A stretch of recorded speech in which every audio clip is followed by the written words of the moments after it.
Praise the Lord. நான் வந்து pastor Joshua. இந்த மாலை வேலையில் கூடிய உங்ககிட்ட என்னோட சாட்சியை பகிர்ந்து கொள்ளணும்னு ஆசைப்படுறேன். அதாவது என்னுடைய சிறு வயதுலேருந்து I grew up in pastor's family. என்னுடைய அப்பா அம்மா 2 பேருமே வந்து பாஸ்டர்ஸ். சிறு வயதுலேருந்தே தேவனை குறித்து நிறைய காரியங்களை சொல்லி கொடுத்துருக்குறாங்க. நான் வளர்ந்த விதம், நான் வளர்ந்த முறைகள், அவருடைய அன்பை சார்ந்திருந்து தான் நான் வளர்ந்துருக்கிறேன். So throughout my life I've known Jesus and I've loved him and I've accepted him as my personal savior. அது ஒரு பக்கம் இருக்கட்டும். ஆனால் என்னன்னா, என்னோட வாழ்க்கையில் வந்துட்டு நிறையா காரியங்கள் நடந்துச்சு. நிறையா என்னுடைய வாழ்க்கையில் வந்துட்டு நான் I was a very talented kid when I was young. I could play a lot of instruments. நிறைய காரியங்கள், நிறைய பாட்டு பாடுவேன். ஆனால் அது லேட்டர் ஆன் மை லைஃப் தான் நான் கண்டுபிடிச்சாங்க. ஸோ நிறைய இன்ஸ்ட்ருமெண்ட்ஸ் வாசிப்பேன். ரொம்ப ஆர்வமான ஒரு சிறுவனாக இருந்தேன். And then as I grew up, my parents were people who gave other people opportunity.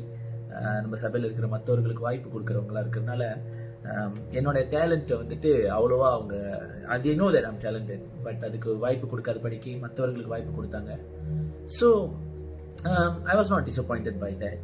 அதனால எனக்கு எந்த ஒரு டிசப்பாயின்மெண்ட்டும் கிடையாது. ஆனாலும் I was waiting for my opportunity. So when I first started playing music, I started to explore more and நிறைய காரியங்கள் நான் கற்றுக்கொண்டேன்.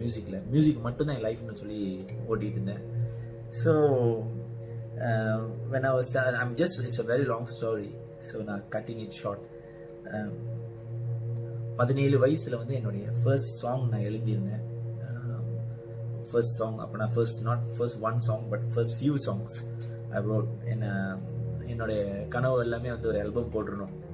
ஸோ என் கனவுல நான் வந்து ஆல்பம் எப்படியாச்சும் நான் போட்டு ஆகணும், ஒரு நல்ல ஒரு ஆல்பம் செஞ்சு ஆகணும்னு. ஸோ ரொம்ப வாய்ப்புகள் ட்ரை பண்ணிக்கிட்டு இருந்தேன். இங்கே கேட்குறது அங்கே கேட்குறது, ரொம்ப பேர்கிட்ட கேட்டு விசாரித்து எப்படியாச்சும் அந்த ஆல்பம் செஞ்சிடணும். ஆசை ரொம்ப ஆசைகள் இருந்தது. ஆனாலும் அது எதுவுமே நிறைவேறல, எதுவுமே கைக்கூடி வரல. ஸோ ரொம்ப டிசப்பாயிண்டிங்காக இருந்துச்சு. அது மத்தியில் வந்துட்டு I was sent to Australia for my studies. அப்போ நான் போன பிறகு நான் நினச்சேன், இதோட முடிஞ்சிச்சு, நம்ம ட்ரீம்ஸ் எல்லாம் பேக்கப் தாங்க. ஸோ அங்கே வந்துட்டு ஒரு சபையில் நான் அட்டென்ட் பண்ணிவிட்டு அங்கே சர்வ் பண்ணியிருந்தேன் மியூசிக்கில். அப்போ நிறைய எக்ஸ்பீரியன்ஸ் வந்து கடவுள் எனக்கு அந்த ஊரில் கொடுத்தாரு. நல்ல மியூசிஷியன்ஸ், நல்ல சிங்கர்ஸ் கூட அவங்க கூட நான் ஒரே வர்ஷிப் டீமில் இருந்ததுனால I learned a lot from them. So அவங்க கூட கற்றுக்கிட்டதான காரியங்கள் வந்துட்டு எனக்கு ரொம்ப பிரயோஜனமாக இருந்தது. அண்ட் அதை நான் எதிர்பார்க்கல என்னுடைய ஃப்யூச்சரில் வந்து அது ரொம்ப உதவுன்னு. ஸோ நான் என்ன பண்ணேன், அந்த எக்ஸ்பீரியன்ஸை வந்துட்டு கெயின் பண்ணிட்டு நான் I came back and I thought okay, once I'm back, இது எப்படியாச்சும் நம்ம ஆல்பம் போட்டுடலாம் அப்படின்னு சொல்லிட்டு ஐ கேம் வித் எக்ஸைட்மெண்ட். அப்பயும் அது நடைமுறைக்கு வரல. ஸோ ரொம்ப முயற்சிகள் எடுத்து I was a failure. So அது மத்தியில் ஒரு பாடல் போட்டி வந்துருந்துச்சு. அப்போ நான் நினச்சேன், சரி இதில் வந்து நம்ம டீமை கொண்டு போய் பாட வச்சு இந்த பாடல்களை இது மூலியமாவது ஜனங்களுக்கு கொண்டு போய் சேர்ப்போம்னு சொல்லி ஆசைப்பட்டேன். So I tried and we thought that we would win, but we lost the competition for the first year. ஏன்னு தெரில, quite confusing. Then the second year we went again. We thought that this time we will win it because அவங்க judges சொன்ன comments எல்லாம் we took it in a positive manner. And we trained and we learned where we did the mistakes. And அவங்க சொன்ன காரியங்கள் எல்லாத்தையும் நிறைவேற்றி அந்த காரியத்தை செஞ்சோம். But yet we didn't even make it to the top 3. So அது ரொம்ப டிசப்பாயிண்டிங்காக இருந்துச்சு. I came back as a very disappointed person. So என் வாழ்க்கையில் நினச்சிட்டேன், ஒருவேளை இது கடவுளோட சித்தம் இல்லையோ என்னுடைய வாழ்க்கையில் நான் வந்து ஒரு ஆல்பம் செய்யறது அப்படின்னு. So I thought to myself, okay, this is it, I'm going to back up. Then நான் அதோட அப்படியே ஸ்டாப் பண்ணிட்டேன். தென் எனக்கு அந்த ஆசையே இல்லாமல் போயிடுச்சு. தென் என்னோட சபையில் வாலிப கூட்டத்தை எடுத்து நடத்த ஆரம்பித்தேன். அவன் எங்கள் வாலிப கூட்டத்தோட பேர் வந்துட்டு கிரைஸ்ட் அம்பாசிடர்ஸ். ஸோ இந்த கிரைஸ்ட் அம்பாசிடர்ஸ் எடுத்து நடத்தும் போது I had a lot of talented boys. அவங்கள கூட சேர்த்து வச்சுக்கிட்டு அவங்களுக்கு மியூசிக் சொல்லி கொடுத்துக்கிட்டு I learned a lot of stuff from them. I taught them a lot of stuff. ரொம்ப விஷயங்கள் சொல்லி கொடுத்தேன். ஸோ இவங்களோட டேலண்ட்டை பார்க்க ரொம்ப பிரமிப்பாக இருந்துச்சு. ஸோ இன்னொரு காம்படிஷன் ஒன்று வந்துச்சு. So I said, okay, I'm not willing to try, but அப்போ பையனுங்க சொன்னாங்க, இல்லை நான் எப்படியாச்சும் போவேன், எப்படியாச்சும் ட்ரை பண்ணி பார்ப்பேன். சரி, அவங்களோட ஆசையை நம்ம ஸ்பாயில் பண்ணணும்னு சொல்லிட்டு we went and we won the first prize on that competition. So first prize ஜெயிச்சிருக்கேட அந்த பாடல்கள் வந்துட்டு ரொம்ப பேர் வந்து ஃபீட்பேக் கொடுத்தாங்க, உங்கள் பாடல் ரொம்ப அருமையாக இருந்துச்சு, எந்த ஆல்பம்லேருந்து நீங்கள் எடுத்தீங்கன்னு. நான் சொன்னேன் இல்லை இது என்னோட சொந்த பாடல்னு. ஸோ அவங்க சொன்னாங்க எப்போ ஆல்பம் போடுறீங்கன்னு, கூடிய சீக்கிரத்தில்னு சொல்லிட்டு ரொம்ப மறுபடியும் எனக்கு ஐ வாஸ் சார்ஜ் அப், எப்படியாச்சும் இந்த ஆல்பம் போட்டுடலான்னு சொல்லிட்டு ஒரு ஆசை வந்துருச்சு. அப்புறம் I tried doing my album. அது சரிப்பட்டு வரல. சரியான ஆட்களை நான் மீட் பண்ணாத பட்சத்தில் I couldn't finish up my album, I couldn't even start my album. So second competition வந்துச்சு சிங்கப்பூரில் இந்த வாட்டி. ஸோ சிங்கப்பூரில் வந்தப்போ I thought okay let's go and give it a shot, மறுபடியும் ட்ரை பண்ணி பார்ப்போன்னு. அந்த காம்படிஷன்லேயும் we manage to get first prize. So அதுலேயும் ஜெயிச்சுட்டு மறுபடியும் அந்த அந்த முயற்சியில் இறங்கினேன். பட் இட் வாஸ் தோல்வியாக இருந்துச்சு. By the time I was already married and பிள்ளைங்களாம் I had a son. So I thought okay, என் ஒய்ஃப்ட்ட பேசிகிட்டு இருக்கும்போது நான் சொன்னேன் ஐ டோன்ட் திங்க் ஸோ என்னுடைய காலிங் வந்துட்டு ஆல்பம் போடுறதோ இல்லை just because I can sing that doesn't mean I should put an album அப்படி தானே அப்படி சொல்லிட்டு ரொம்ப டிசப்பாயிண்டடாக வீட்டில் வந்து ஒரு வாட்டி சொன்னேன். அப்போ அவங்க சொன்னாங்க இல்லை you have the anointing because whenever you sing அந்த presence of God அங்கே இருக்கும். ஸோ யூ ஷுட் ட்ரை அப்படின்னு சொன்னாங்க. அப்போ நான் வந்து மனசில் நினச்சிக்கிட்டேன் சரி ட்ரை பண்ணுவோமே அப்படின்னு சொல்லிட்டு என்னுடைய ஆல்பம் வந்து ட்ரை பண்ணுறதுக்காக நான் வந்துட்டு ஐ மேட் சம் பீப்புள். அதில் முக்கியமான 2 நபரை நான் சொல்லி ஆகணும். பிரேம் ஜோசப் ஒருத்தர், இன்னொரு வந்து சாம் அண்ணன். அவங்க 2 பேர்த்து வந்துட்டு I got to meet them. அவங்க வந்து they are from India. Prem அண்ணா இஸ் ஃப்ரம் UK. பிரேம் அண்ணா யாருன்னு பார்த்தீங்கன்னா ஜீவநதி என்று சொல்லி ஒரு அருமையான ஒரு ஆல்பம் அவர் வந்துட்டு 1996 ஒரு ஆல்பம் வெளியாக்கியிருந்தார். அவர் வந்துட்டு நேசிப்பாயா என்ற ஆல்பமில் கூட ஒரு பாடலை பாடியிருந்தார், என்ன கொடுப்பேன் உமக்குன்னு சொல்லி ஒரு அருமையான பாடல். அவரை நான் ரொம்ப நாளாக ஃபாலோ பண்ணிட்டு இருந்தேன். But I have never got a chance to talk to him. அப்போ திடீர்னு we started talking to each other through Facebook. அப்புறம் இமீடியட்லி அவர் நல்ல ஒரு ரிலேஷன்ஷிப், ஒரு பிரதர்லி லவ் ஒன்று வந்துருச்சு. He introduce to me Sam அண்ணன்.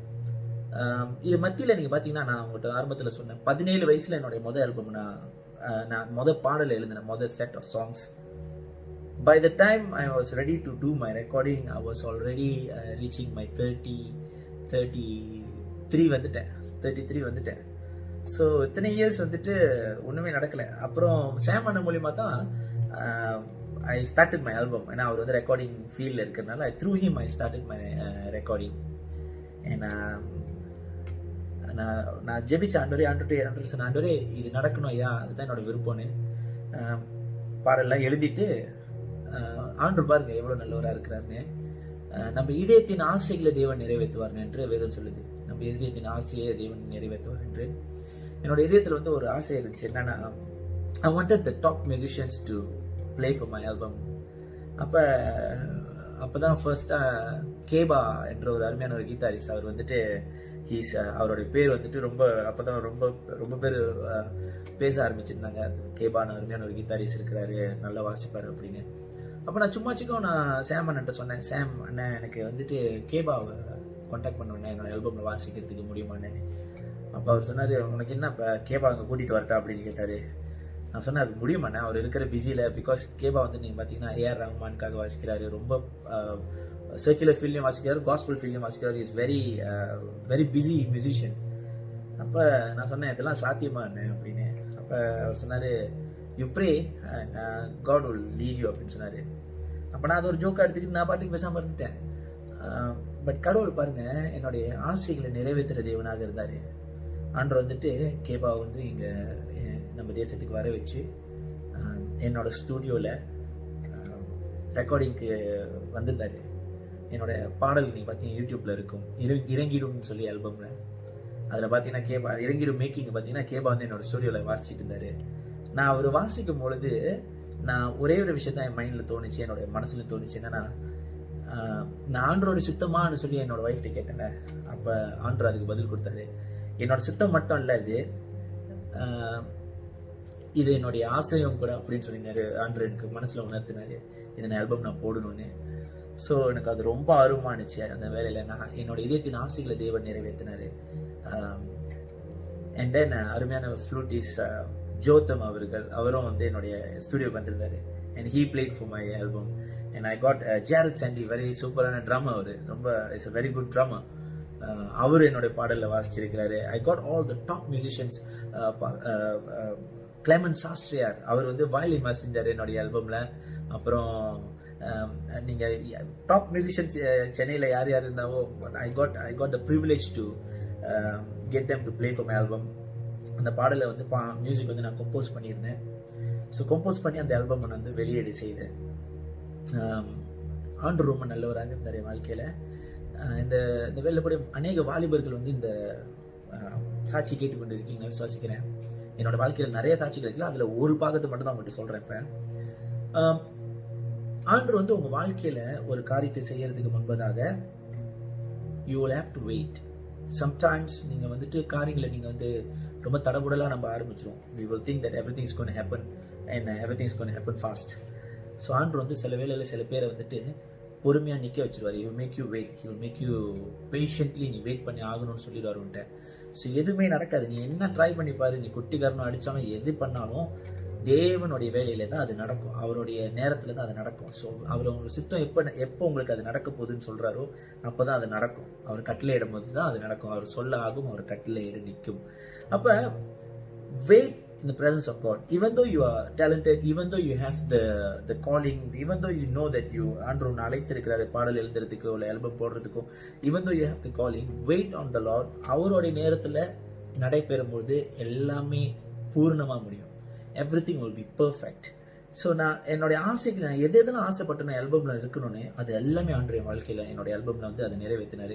17 வயதில் எழுதின பாடல்கள் இந்த வயசுல தான் வந்துட்டு when I was releasing my album I was already 35 ஆயிடுச்சு. தென் நான் நினச்சேன் இது 35ல் தான் என்னோட ஃபர்ஸ்ட் ஆல்பம் வெளியாகும். ஆனால் ஆண்டு ரொம்ப நல்லவராக இருக்கிறாரு. அந்த பாடல்கள் எல்லாமே நல்ல ஒரு வரவேற்பு கிடச்சிச்சு. நல்ல மியூசிக்னு சொல்லுவாங்க, கேட்குறவங்க எல்லாமே சொல்லுவாங்க டாப் மியூசிக், நல்ல வார்த்தைகள், நல்ல லிரிக்ஸ் எழுதியிருக்கீங்க. அநேக இடத்துல பாடல்கள் பாடப்படுகிறது. அதுக்காக நான் தேவனுக்கு நன்றி செலுத்துகிறேன். ஸோ வாலிபர்களே, இந்த சாட்சி வந்து உங்களுக்கு ஒரு உற்சாகத்தை தரும் நான் விசுவாசிக்கிறேன். You wait on the Lord. Sometimes everything might be stagnant. அப்படியே நிற்கும், ஒரு இடத்துல அப்படியே நிற்கும். Nothing will be moving and you will be frustrated on what's going to happen next. So I'm here to motivate you and tell you, don't give up, keep on praying. அவரோட பிரசன்னத்திலே இருங்க. The more spiritual you get, the lesser you will worry. என்ன நடக்க போகுதுன்னு. நான் சின்ன வயசுல எனக்கு அது புரியல. எனக்கு அப்பா அம்மா நிறைய தடவை சொல்லி கொடுத்துருக்காங்க. அப்போ கூட எனக்கு அது மைண்ட்ல புரியல. நான் வந்துட்டு அம்மா சொல்லுவாங்க எப்பவுமே ப்ரே பண்ணு, எல்லா காரியத்துக்கும் ப்ரே பண்ணு, ஜெபி அப்படின்னு சொல்லுவாங்க. ஜெபின்னு சொல்லும் போது கூட ஐ வில் பி லைக் நான் ஜெபிச்சாலும் இது நடக்குமா அப்படின்னு சொல்லிட்டு I gave up. Many times I gave up. I'm here to motivate you all. Don't give up. Keep on praying. ஆண்டவர்கிட்ட ஜெபிச்சு ஆண்டவர்கிட்ட சொல்ல நீங்கள் உங்களோட பிரச்சனைகளை சொல்ல He will make a way. அப்போ உங்களுடைய ஆசைகள் இருக்கும்போது, உங்கள் டேலண்ட் எல்லாமே இருக்கும்போது தேவனுடைய வேலையில் அதை அருமையாக செஞ்சு முடிப்பார். And when you wait upon the Lord, you rise up like an eagle னு வேதத்தில் சொல்லப்பட்டிருக்குல்ல. அதுக்கு பிறகு nobody is going to stop you. அதுக்கு பிறகு nobody is going to hold you back. நீ கண்டிப்பாக உயர பறப்ப. ஆனால் அது எல்லாத்துக்கும் முன்னாடி ஆண்டு வந்து என்னுடைய வாழ்க்கையில், என்னோட தனிப்பட்ட வாழ்க்கையில் எனக்கு ஒரே ஒரு விஷயம் மட்டும் நான் உறுதியாக சொல்லுவேன். இதே ஆல்பம் நான் வந்து 17 வயசில் நான் போட்டிருந்தேன்னா அருமையாக செஞ்சிருப்பேன் இல்லையா எனக்கு தெரியாது. ஒன்றாவது. ரெண்டாவது விஷயம் என்னன்னா, என் வாழ்க்கையில் நிறைய பெருமையான காரியங்கள் என்னோட வாழ்க்கையில் வந்திருக்கிறோம். I would have been a very proud person. So ஆண்டு என்னைக்கு என்ன அதெல்லாம் வேண்டாம், இதெல்லாம் குப்பை, இதெல்லாம் நத்திங், என்னைக்கு என் வாழ்க்கையில் நான் முடிவு பண்ணணும், அன்னைக்கு தான் ஆண்டு என்னோட வாழ்க்கையில் கிரியை செய்ய ஆரம்பிச்சாரு. So set your pride, your namesake, your whatever it is that is above God, அது எல்லாத்தையும் தூக்கி ஒரு ஓரமாக வச்சுட்டு ஆண்டரை முதல்ல எனக்கு கொடுத்து பாருங்க. God will lift you up. So என்னோட ஆல்பமில் வந்ததான ஒரு பாடலை நான் பாடுறேன். I hope that it will be a blessing to you all. Thank you, Jesus. துதிக்கிறோம் ஐயா. Praise you.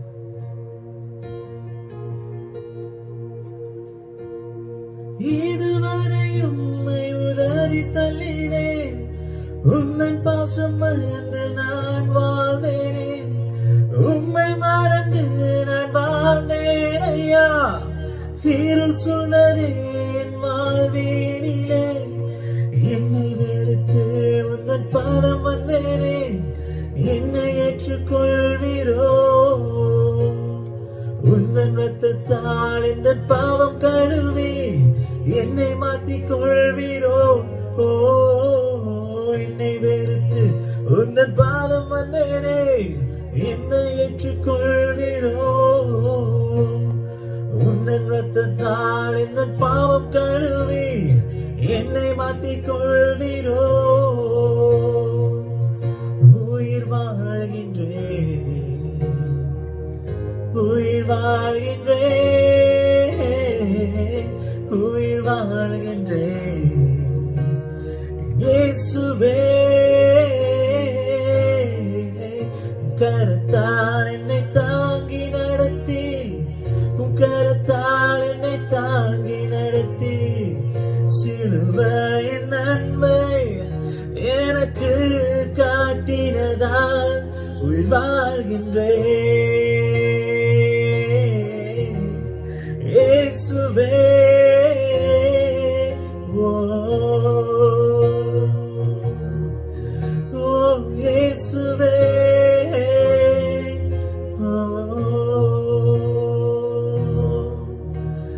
இயேசுவே,